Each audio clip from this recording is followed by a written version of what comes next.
Hey there, it's been a while. Nearly 7 months, in fact, since the last video I uploaded to this channel, and 8 if you count the last Project Micro devlog. There are definitely reasons for that, which I will be getting into with this video, but one thing I want to immediately clarify is that Project Micro isn't dead.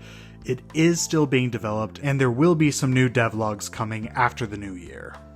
I ended 2023 feeling somewhat optimistic and hopeful about 2024, with a determination to hit the ground running with the game. I've been consistently working in Project Micro during my free time until around May. I made a whole demo for playtesters to playtest and give feedback, even recorded a whole devlog about the whole process. And since then, that devlog has just been sitting in my computer unpublished for several months. What happened? Creative burnout and motivation are well-worn topics in online discussions and YouTube videos, but it always seems to me like these discussions tend to avoid, or at least undermine, how much external factors in life and society as a whole can really amplify burnout, or even be the root cause of it. And to an extent, I get why. External factors like that are generally beyond our control, so is it really useful to talk about them? I don't know, but I'm going to talk about them anyway. My initial optimism for 2024 was unfortunately unfounded. It's been a really brutal year both in my personal life and in the games and creative industry as a whole. It seemed like during the first 6 months of 2024, you couldn't go more than a week without hearing about mass layoffs or full-on studio closures. And not just in video games, but in all entertainment industries. Even Pixar, which has had a long-time reputation for being a really good company to work for, has experienced major layoffs this year and an alleged toxic workplace environment during the development of Inside Out 2, which is tragically ironic given what that film is about. While thankfully, as of the time of this recording anyway, my own employment has not been impacted, but the fear that it might has been there throughout this whole year. I actually work as a tester for video games professionally, and while there are a lot about the job that I can't talk about due to NDAs, the state of the industry hasn't exactly helped me feel super secure. And even though I am still currently employed, it doesn't feel as great as it should because the pay isn't great and I can barely afford bills these days. And yet there's a small part of me that even feels guilty complaining about that because I have several friends who did get laid off from their job this year. And not just in the game industry, but in all sorts of industries like the tech industry as a whole and even customer service. And many of them were in pretty dire circumstances when it happened. One of them got laid off just a month after moving to another state, and another got laid off while expecting a baby. Even now, as I'm recording this video, I went over to LinkedIn and I saw 2 posts of former coworkers who had just posted that they got laid off, right before the holidays. I felt at the time, and still feel right now, helpless to do anything about it because the job market is just in a really crappy state right now, no matter where you look, it seems. And sites like LinkedIn get flooded with so much garbage that it's hard to parse through legitimate offers. And even when you do apply for a legitimate offer, who knows how soon they're going to get back to you, if they get back to you at all. And already I was feeling really terrible. And just to add even more to this year in my personal life, my grandmother passes away. And that was really hard. I know that that happens, it's common, but it was hard to go through. And just when I thought that I had finally finished grieving that, just months later, someone I was in a very, very close relationship with went and broke my heart. And I found myself grieving for something else again. So whatever momentum I once had on Project Micro was stalled pretty significantly. It's not that I haven't worked on it at all since then, because I definitely have, but I can't say I even got 1/3 of what I wanted to accomplish with the project this year. With everything going on, I really hit a wall, and it's been really hard not to give in to despair. All these events, both on a global scale and my own personal life, were just happening one after another, and it felt like there was no break. There wasn't anything like really good that happened this year to really counterbalance it. And with all these coming in together, it really just felt like the universe as a whole was just screaming out to me to just give up.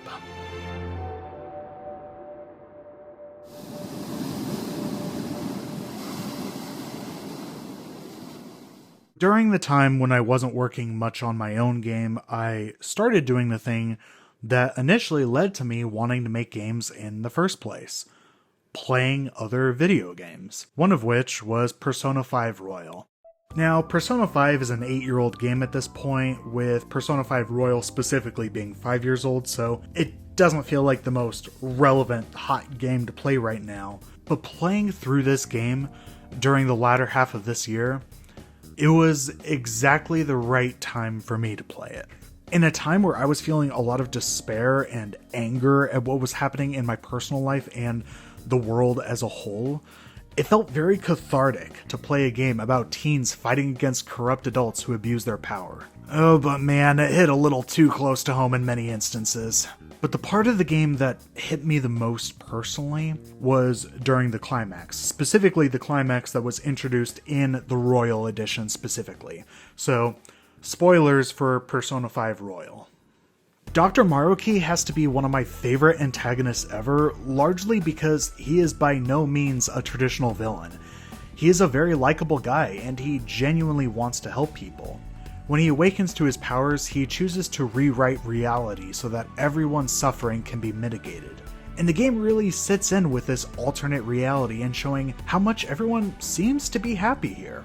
And in lesser stories, I think this plot point would have been undermined by a sinister reveal like Maruki is being controlled, or he secretly has a super evil agenda, or something like that. But no, the game makes it pretty clear that Maruki is fully in control, he genuinely wants to help people, and the people that we see are either happy or content in this new reality. Characters who tragically lost loved ones can now enjoy time with them again. Friendships that were broken were now unbroken.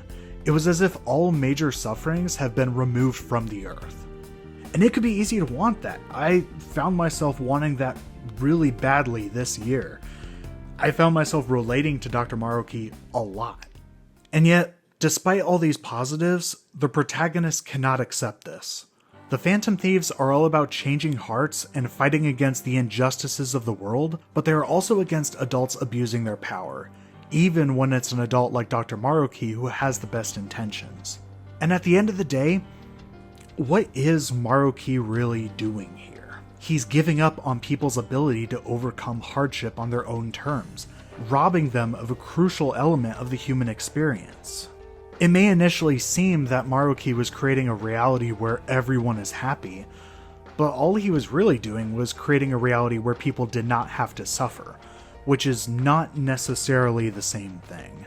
There's a very minor blink and you'll miss it scene during this section of the game that I think about a lot.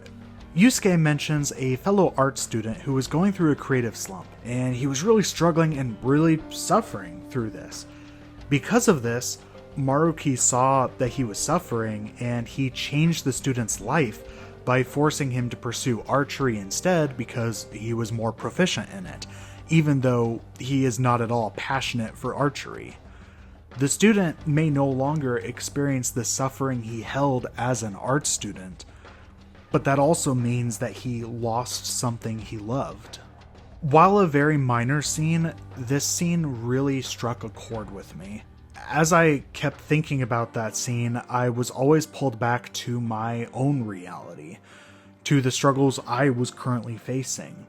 Would the removal of my suffering mean also the removal of something I love? I recalled the creative passions I have, and how often it felt like I was being actively pushed against them by the world. Yet despite the overwhelming call to give up on everything, I can't. And I won't. Since I completed Persona 5 Royal, I actually regained so much of my motivation that had slowly dwindled over the year. It became easier to open up Project Micro and work on it throughout my free time, feeling more excited about what the game can become. I was reminded of why I love the art form of video games to begin with, how much games have touched me on a personal level, and why I always wanted to make that kind of experience myself. I don't know what the future is going to hold, and to be perfectly honest, there are many problems both on a personal level and societal level that I'm not really feeling super hopeful or optimistic about in the near future. But whenever you're in a situation where it feels like life is just constantly beating you down and the universe keeps shouting at you to just give up, at that point, the only choice you're left with is to concede to that or rebel. And I'm choosing to say, it doesn't matter what you throw at me, I'm not giving up what I love. Hey, thank you for watching. If this is your first time with my channel, then welcome. My name is Skylar Fox, and I've been making an action-adventure superhero game with some JRPG elements. You can check out my previous videos to see what I've been working on. I promise my other videos will not be quite as somber as this one was. I appreciate you for bearing with my ramblings about what's been going on since my last upload. I know this is more of a personal video, but it felt like a video I needed to put out there as I reflect back on this year and everything that's happened. As I said in the beginning of the video, I am working on some more devlogs for Project Micro that should be coming out shortly after the new year. The first one that will come out will be about the time that I created a playtest demo and kind of analyzing the feedback I got from that demo. So if that interests you, be sure to subscribe to the channel so you don't miss any of the future videos. Hope all of you stay safe out there. Happy holidays, Merry Christmas, Happy New Year, all that, and take care.